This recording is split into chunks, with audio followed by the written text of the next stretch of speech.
Lawmakers on Capitol Hill also say the possible funding freeze has left them with a lot of questions. Jacqueline Fernandez joins us with a first alert on what they're saying tonight.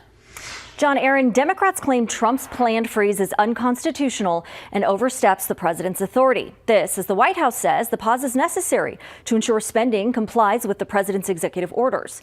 Some Republicans say the order is needed to cut out unnecessary spending.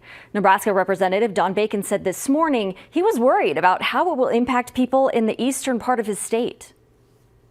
It did catch me off guard because I woke up this morning with a bunch of texts from constituents, and some of them depend on this grant money that's already been approved.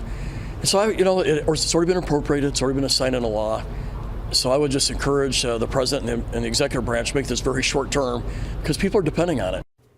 In the last hour, Bacon sent us a statement saying he learned more about the freeze and that the Trump administration says it would be short and focused on specific programs like DEI. Bacon says groups who have questions can reach out to his office.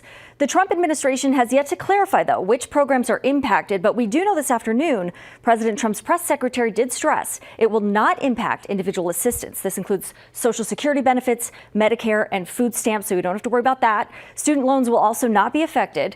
Now, to reiterate, a federal judge stepped in and paused the president's planned freeze of federal aid for about a week's time. John.